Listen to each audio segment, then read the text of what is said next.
Good evening students of BSc part second. मैं doctor हर्ष मल्होत्रा आज thermodynamics एवं स्टैटिस्टिकल फिज़िक्स के थर्ड लेक्चर को स्टार्ट कर रही हूँ। आज के लेक्चर में हम स्थूल निकायों के मध्य ऊर्जा का वितरण किस प्रकार से होता है, यानी distribution of energy between macroscopic systems के बारे में पढ़ेंगे। साथ ही हम पढ़ेंगे कि बीटा पैरामीटर यानी थर्मोडायनेमिकल बीटा पैरामीटर किसे कहते हैं, बीटा पैरामीटर और असेसिबल माइक्रोस्टेट्स यानी अभिगम्य सूक्ष्म अवस्थाओं के बीच में क्या संबंध होता है, एंट्रोपी किसे कहते हैं, एंट्रोपी के फॉर्मूले को भी हम डिराइव करेंगे कि एंट्रोपी किसी भी निकाय की एंट्रोपी किस बात पर निर्भर करती है। साथ ही हम जो आज पढ़ेंगे इस आर्टिकल के अंदर कि यदि आपके पास कोई दो सिस्टम्स हैं और वो दो सिस्टम्स थर्मल कांटेक्ट में रखे गए हैं तो इक्विलिब्रियम की कंडीशन यानी साम्य अवस्था की स्थिति कब आती है, वो स्थिति क्या है, इसके बारे में भी हम आज के आर्टिकल में पढ़ेंगे। स्टार्ट करते हैं कि let there are two systems A and A dash, माना दो निकाय ए व ए डैश हैं। Let the energies of the given systems are E and E dash, माना ने दो निकायों की ऊर्जा ई व ई डैश है।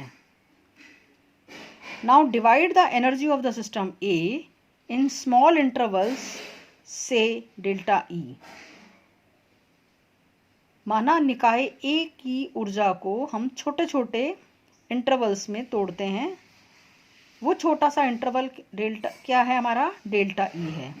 अब ये जो इंटरवल है हमें इतना छोटा लेना है जिसके अंदर असेसिबल माइक्रोस्टेट्स निकाय की आ जाएं। अब असेसिबल माइक्रोस्टेट्स जिसे हम सिग्मा ई के द्वारा डिफाइन करते हैं किसे कहते हैं, हम पिछले लेक्चर में आपको बता चुके थे कि असेसिबल माइक्रोस्टेट्स अर्थात अभिगम्य सूक्ष्म अवस्थाएं या माइक्रोस्टेट्स वह सूक्ष्म अवस्थाएं हैं जो निकाय पर लगी शर्तों का पूर्ण रूप से पालन करती हैं।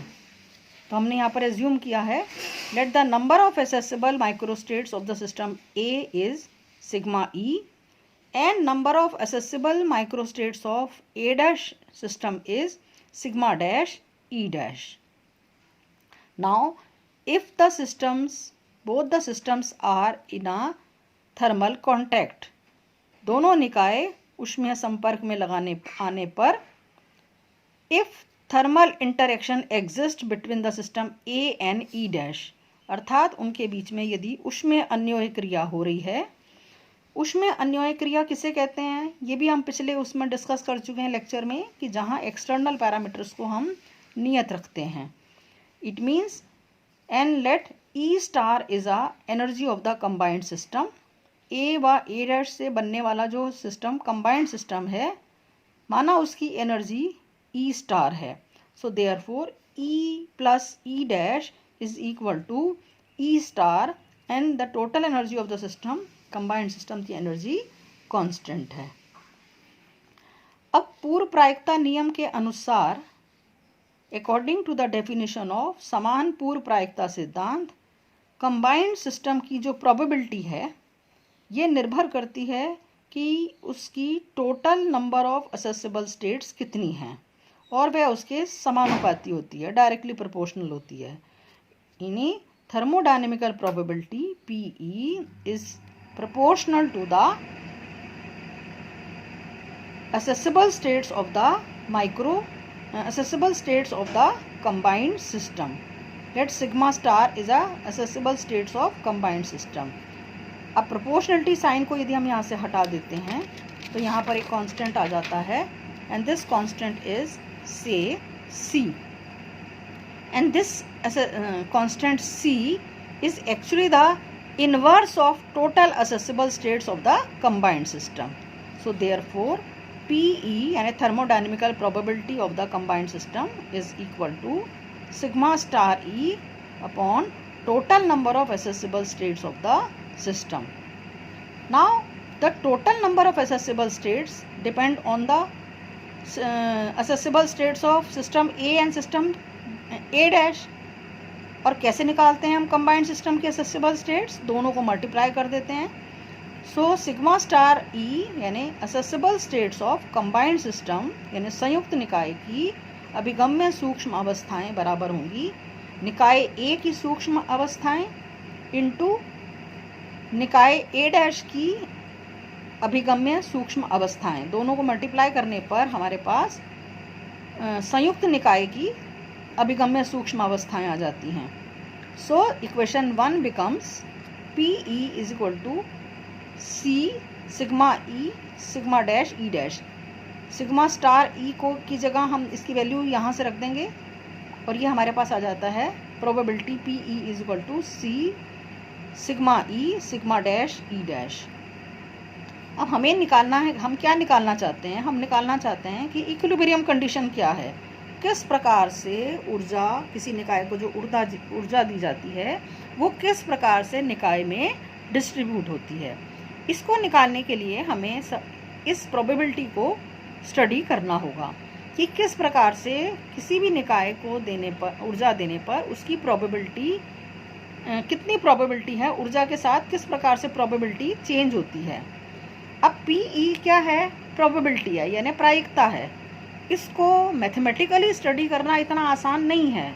We can't get the exact result क्योंकि प्रायिकता है, प्रोबेबिलिटी है। इसलिए हम क्या करते हैं, दूसरा मेथड है हमारे पास कि यदि हम इसका लॉग ले लेते हैं तो लॉग लेने पर इसको स्टडी करना आसान है। तो हम क्या करते हैं, इक्वेशन 2 का दोनों तरफ लॉग ले लेते हैं, taking log on both sides of equation number 2। No log of PE is equal to log of C plus log of sigma E। चूँकि इनके बीच में क्या है, मल्टीप्लिकेशन है, log लेने पर मल्टीप्लिकेशन एडिशन में चेंज हो जाएगा। So log C plus log sigma E plus log of sigma dash E dash. This is equation number 3।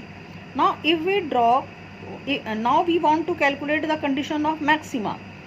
Maxima की कंडीशन निकालने के लिए हम क्या करते हैं, ग्राफ के द्वारा हम देख सकते हैं कि यदि हम PE और E एनर्जी के बीच में ग्राफ खींचें तो एक एनर्जी ऐसी एनर्जी आती है E बार जहां प्रोबेबिलिटी क्या आ जाती है, आपकी मैक्सिमा आ जाती है।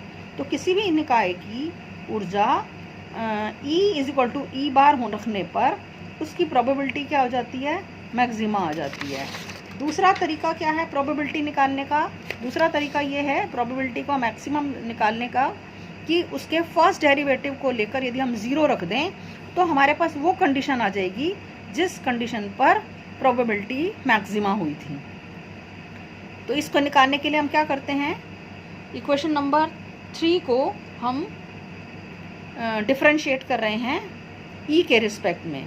सो delta upon delta E log of P E is equal to delta upon delta E log of C plus delta upon delta E log sigma E plus delta upon delta E sigma dash E dash. यानी हमने क्या किया, या ये जो हमारे पास relation था इक्वेशन नंबर 3, इस इक्वेशन नंबर 3 को हमने ई के रिस्पेक्ट में डिफरेंशिएट किया है। तो डिफरेंशिएट करने पर हमारे पास क्या आ रहा है, नाउ सी क्या है, सी हमारे पास कांस्टेंट है तो इसका डिफरेंशियल क्या हो जाएगा, 0 हो जाएगा। दूसरा हमें जो यहाँ से प्राप्त हो रहा है इस स्टेप को यदि हम चेक करें, इस स्टेप को हम कैसे सॉल्व कर रहे हैं, चेक कर रहे हैं। Now we know that E plus E dash is equal to E star, combined system की एनर्जी जो कि कांस्टेंट है। So E dash comes out to be E star minus E और delta E dash upon delta E. यदि मैं इसको differentiate कर दूँ E के रिस्पेक्ट में तो आपके पास क्या आ जाएगा, delta E dash upon delta E is equal to delta E dash upon delta E is equal to delta upon delta E star minus E which is comes out to be -1। तो हम क्या करेंगे, यहाँ पर delta upon delta E log of C और delta E dash upon delta E का मान हम इक्वेशन नंबर 4 में रखते हैं। सो इक्वेशन नंबर 4 के अंदर कंडीशन ऑफ मैक्सिमा निकालना है तो ये हमको क्या रखना पड़ेगा, कंडीशन ऑफ मैक्सिमा निकालने के लिए लेफ्ट हैंड साइड को हम 0 रखते हैं। So this comes out to be 0, ये भी हमारा 0 हो गया। Delta upon delta E log of sigma E को हम एज इट इज़ रख देते हैं, ये हम एज इट इज़ ले लेते हैं यहाँ पर। और यहाँ इस स्टेप के अंदर हम क्या करते हैं, डेल्टा ई डैश से ऊपर नीचे मल्टीप्लाई कर देते हैं। सो delta upon delta E dash log of sigma dash E dash into delta E dash upon delta ई। अब यहाँ से delta E dash upon delta ई यहाँ से हम यहाँ से कैलकुलेट कर चुके हैं। ये हमारे पास क्या आ जाता है, this comes out to be -1। So ये हमारा माइनस में हो गया। माइनस में होते इसको हम राइट साइड में ले जाते हैं, तो हमारे पास यहाँ से जो रिजल्ट आ रहा है वो क्या आ रहा है, delta upon delta E log of sigma E is equal to delta upon delta E dash log sigma dash E dash. Hence at maximum probability की कंडीशन क्या होगी कि ये दोनों हमारे कैसे आ रहे हैं, बराबर आ रहे हैं।